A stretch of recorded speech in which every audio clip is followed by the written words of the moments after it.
बिस्मिल्लाहिर्रहमानिर्रहीम। Medical terminology में बांझपन उस कंडीशन को कहते हैं जिसमें एक कपल 12 महीने से इकट्ठा रह रहा है। खातून की उम्र 35 साल से कम है और इस अरसे में हमल नहीं ठहरा है, या खातून की उम्र 35 साल से ज़्यादा है और कपल 6 महीने से इकट्ठा रह रहा है और उनको हमल नहीं ठहरा है, तो इस कंडीशन को भी बांझपन कहेंगे। अब चूंकि ये मेडिकल के लिहाज से बांझपन नहीं है, इसलिए जब तक कोई ख़ास कंडीशन जैसे पॉलीसिस्टिक ओवरी जिसका इलाज किया जाना चाहिए ना हो, तो इस बांझपन का इलाज नहीं किया जाता। लेकिन बाद औक़ात ऐसा माशरती दबाव होता है, या खाविंद की मुलाज़मत मुल्क से बाहर है, या कपल चाहता है कि जल्दी हमल ठहर जाए, तो जल्दी हमल ठहराने के लिए इसका हल मौजूद है। आपको बहुत सारी टर्मिनोलॉजी सुनने को मिलेंगी, जैसे follicular phase, luteal phase, fertile period. आपने सिर्फ फर्टाइल पीरियड को याद रखना है, बाकी किसी चीज़ को याद रखने की ज़रूरत नहीं है। एक और चीज़ जिसे आपने याद रखना है उसे ओव्यूलेशन कहते हैं। ये वो दिन या तारीख होता है जिस दिन फीमेल का एग ओवरी से रिलीज होता है। ये आपने याद रखना है कि ये हर साइकिल से 14 दिन पहले होता है। जैसे आपका साइकिल 28 दिन का है, तो ये 28 से 14 दिन पहले होगा। अगर आपका साइकिल 35 डेज का है, तो ये 35 डेज से 14 दिन पहले होगा। इसी तरह अगर आपका साइकिल 30 दिन का है, तो ये उस 30 दिन से 14 दिन पहले होगा।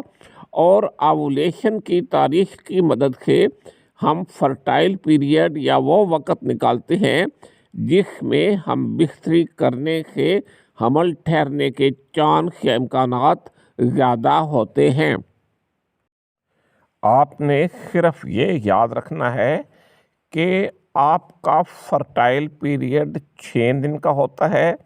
ये ओव्यूलेशन से 5 दिन पहले शुरू होता है और छठा दिन जिस दिन ओव्यूलेशन हुई है वो शामिल किया जाता है।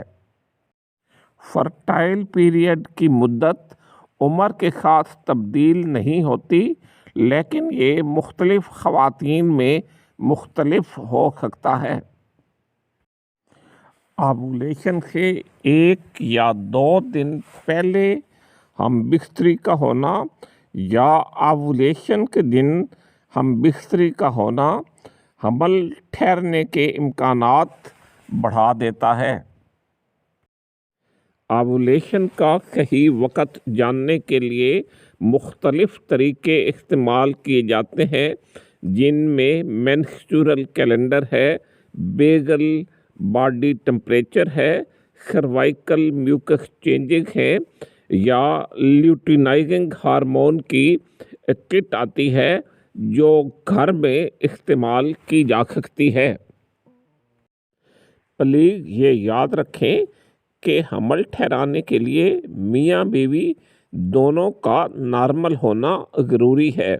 यानी अगर खाविंद की सीमन रिपोर्ट में कोई मसला है, या खातून को पॉलीसिस्टिक ओवरी है, अल्ट्रासाउंड कराने पर यूट्राइन फिब्रॉइड हैं, एंडोमेट्रियोसिस है, या कुछ और कंडीशन है, तो जाहिर है कि जब तक उन कंडीशन का इलाज नहीं होगा, तो उस वक़्त तक तो हमल का ठहरना जो है वो मुश्किल हो जाएगा।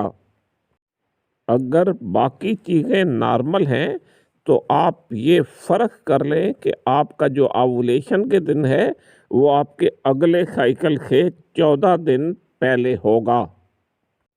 ओव्यूलेशन का वक़्त मालूम करने के लिए जिन तरीक़ों का ज़िक्र पहले किया गया है, जिनमें मेंस्ट्रुअल कैलेंडर है, बेसल बॉडी टेम्परेचर है, सर्वाइकल म्यूकस चेंजेस हैं, और घर में ल्यूटिनाइजिंग हार्मोन किट का इस्तेमाल है। अगर आप करना चाहें तो इन्हें कर सकते हैं। लेकिन मेरा ख्याल में इनको मतलब करने का कोई बहुत ज़्यादा फ़र्क नहीं पड़ता। हमल ठहरने का इम्कान उस वक़्त बहुत ज़्यादा होता है जब आप ओव्यूलेशन के 1 या 2 दिन पहले और ओव्यूलेशन के दिन पर हम बिस्तरी करते हैं। सबसे सिंपल और आसान तरीका ये है कि आप पीरियड ख़त्म होने के बाद हर हफ्ते में 2 या 3 दफ़ा, ये प्लीज़ याद रखें, रोज़ाना नहीं, 2 या 3 दफ़ा हम बिस्तरी करें। और ये हम बिस्तरी आप ओव्यूलेशन वाले दिन यानी 14वें दिन और 2-3 दिन बाद तक जारी रखें। प्लीज़ याद रखें कि रोज़ाना के बजाय आप हफ्ते में 2 या 3 दिन हम बिस्तरी करें। इससे सीमन की क्वांटिटी और स्पर्म यानी जरासीमों की हमल ठहराने की सलाहियत ज़्यादा हो जाती है।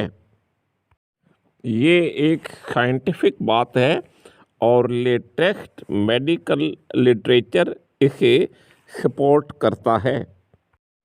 मेडिकल लिटरेचर में तो इसका जिक्र नहीं है, लेकिन अगर आप हम बिस्तरी के बाद तकरीबन आधा घंटा सीधी लेटी रहें तो इससे स्पर्म को यानी जरासीमों को अपनी मंजिल तक पहुंचने में आसानी होगी।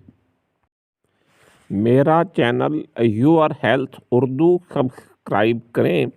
अगर आपके कुछ सवालात हैं तो कमेंट्स में बता सकते हैं। Wishing you a very happy pregnancy.